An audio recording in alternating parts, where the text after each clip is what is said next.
తిరుపనగరి నివాసులకు దేవుని మాటలు కానీ ప్రకటించడానికి ఈ ఖాళీలోకి వచ్చాను. దేవుని ప్రేమ చాలా గొప్పది కాబట్టి ఆ ప్రేమను సాటి తెలియచేయడానికి ఈ ఖాళీలో దేవుని మాటలుగా మేము ప్రకటించడానికి వచ్చి ఉన్నాం. సుమారుగా 2023 సంవత్సరముల కిందగా ప్రభువైన యేసుక్రీస్తు సజీవుడిగా ఈ లోకంలో ఎన్నో మాటలు తెలియపరిచాడు. ఆయన మాటలు ఈ భూమి మీద ఉన్న వారికి చాలా అవసరమయ్యా.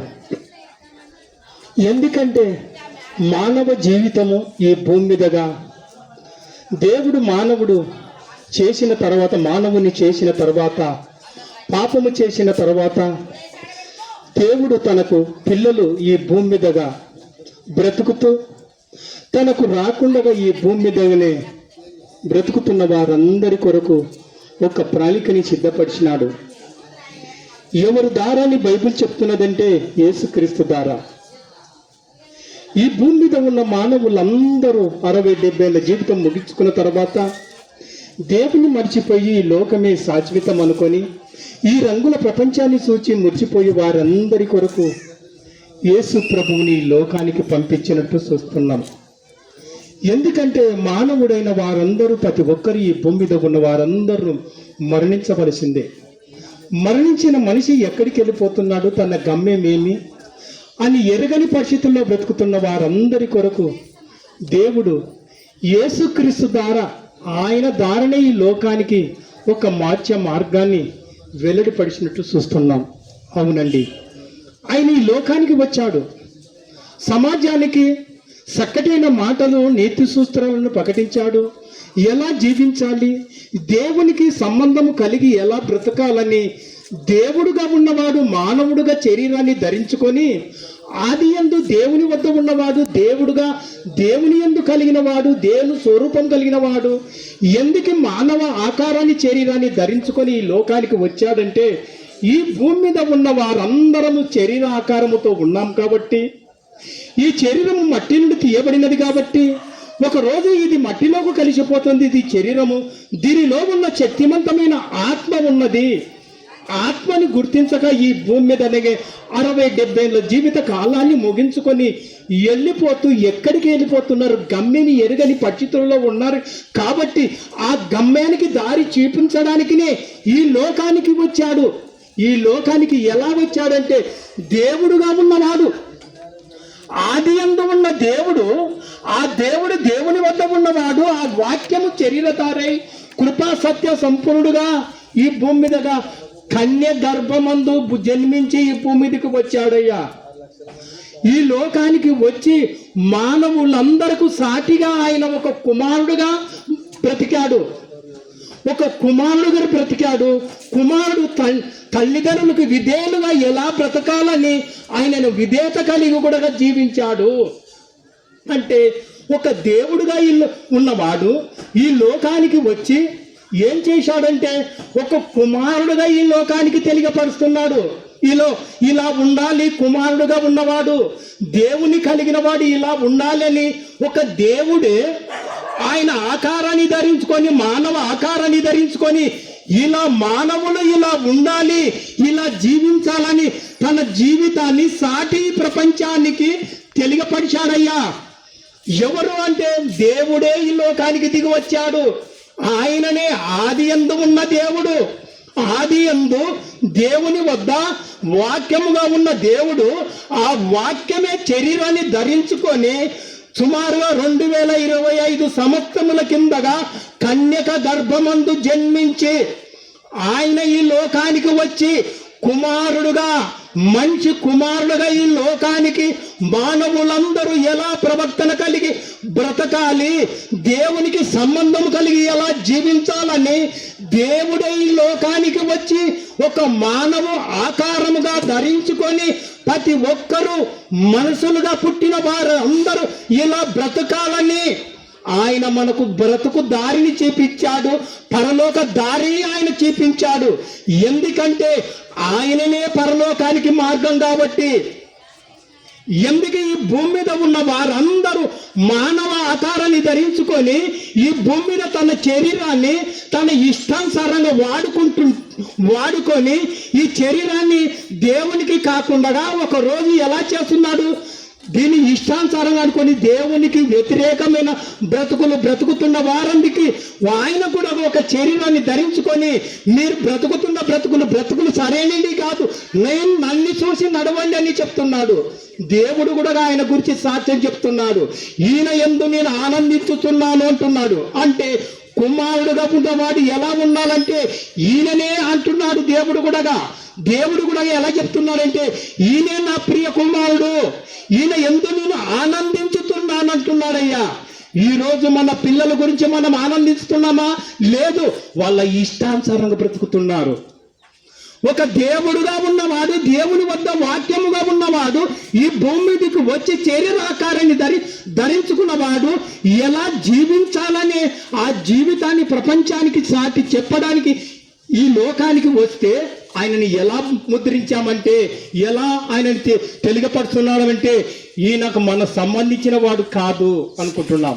కానీ ఎవరు చెప్పని సంగతులు, తండ్రికి కుమారుడు ఎలా ఉండాలి, కుమార్తె ఎలా బ్రతకాలి, తల్లిదండ్రులు ఎలా ఉండాలి, తన జీవిత గమ్యమేది, మన జీవితమేమి, దేవునికి మానవునికి సంబంధం ఏది, ఆ సంబంధాలు కలపడానికి దేవుడుగా ఉన్నవాడు ఈ లోకానికి వచ్చాడయ్యా. ఆ దేవుని ఎరగక ఎలా ఉన్నామంటే అందరూ వెలుగు లోకములకు వచ్చినా దాన్ని గ్రహింపక అందరు ఎలా ఉన్నారంటే చీకటిలోనే బ్రతుకుతున్నారు. చీకటి బ్రతుకుతున్న వాళ్ళకి ఆయన వెలుగుగా ఈ లోకానికి వచ్చిన వెలుగుని గ్రహించని పరిస్థితులలో మానవులందరూ బ్రతుకుతున్నారయ్యా. ఆ మానవులందరి కొరకు ఈ లోకానికి వచ్చి ఏం చేశాడంటే తన ప్రాణం పెట్టాడు. ప్రాణము పెట్టినంత ఆయన ఈ లోకానికి వచ్చాడు. అంటే మానవులందరి కొరకు నేను నా ప్రాణం పెడుతున్నానన్నాడు. ఎవరు ఆయనని సిలువ వేసి చంపలేదయ్యా. ఆయన అనుకున్నాడు కాబట్టి మన కొరకు, ఆయన అనుకున్నాడు కాబట్టి లేఖనము ప్రకారముగా అన్ని జరిగిపోయావి. లేఖనములు ముందుగానే రాయించాడు దేవుడు, ముందుగానే ఆయన కొరకు రాయించాడు కాబట్టి లేఖనము ప్రకారముగానే ఆయన సిలువ కోయ మీద మరణించవలసి వచ్చింది. ఎవరి కొరకంటే భూమి మీద ఉన్న మానవులందరి కొరకు ఆయన మరణించారయ్యా. ఆయన ఎవరో చంపితే చచ్చిపోయిన వాడు కాదు, మనందరి కొరకే ఆయన మనందరి కొరకే చనిపోయాడు. మన పాపముల నిమిత్తమే చనిపోయాడు, మన అపరాధముల నిమిత్తమే చనిపోయాడు. నువ్వు పొందవలసిన దెబ్బలు ఆయన పొందాడు. నువ్వు పొందవలసిన రోగ జీవితమును, అలాంటి జీవితాన్ని తీసివేయడానికనే ఆయన సిలువ కొయ్య మీద మరణించాడయ్యా. ఒకసారి ఆలోచన చేసుకోండి. ఎందుకు అనుకుంటున్నారు ఈరోజు ఎవరో పిలాతి అయ్యనిక, ఇంకో ఎవరో వాళ్ళని పట్టించడానిక? లేఖనములు ముందుగానే రాయబడినవి. లేఖనములు ముందుగానే ప్రవక్తల ద్వారా రాయబడిన మాటల ప్రకారంగా ఆయన మరణించాడు. కానీ ఎవరో చంపితే చచ్చిపోయిన వాడు కాదు, మనందరి కోసం చనిపోయాడు. ఒక్కసారి గుర్తు చేసుకోండి. ఈ భూమి మీద ఉన్న మానవులందరి కొరకు చనిపోయాడయ్యా. చనిపోయి ఆయన అలాగనే సమాధిలో పెట్టబడ్డాడా?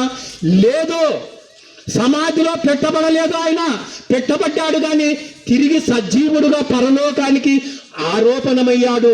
సమాధి ఖాళీగా ఉన్నది. ఎందుకంటే ఆయన సజీవుడైన దేవుడు ఈ లోకానికి వచ్చి మానవులందరి కొరకయ్యా, ఈ భూమి మీద 6 నేల మీద ఉన్న మానవులందరి కొరకు ఆయన మరణించవలసిన అవసరత ఉన్నది.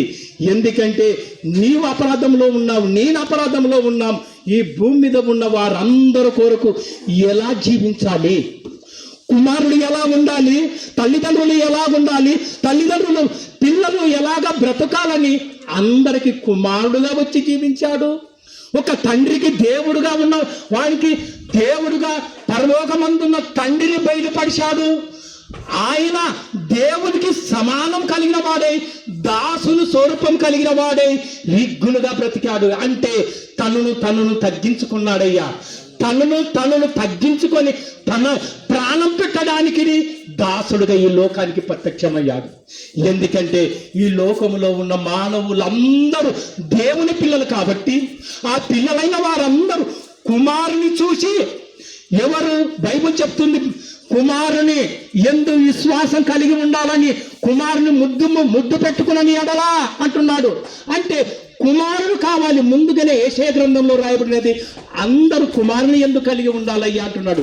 ఆ కుమారుడు ఎలా జీవించాడు, ఆయన జీవితాన్ని ఒక్కసారి మీరు చూడండి అని దేవుడు మనకు తెలియపడుతున్నాడు.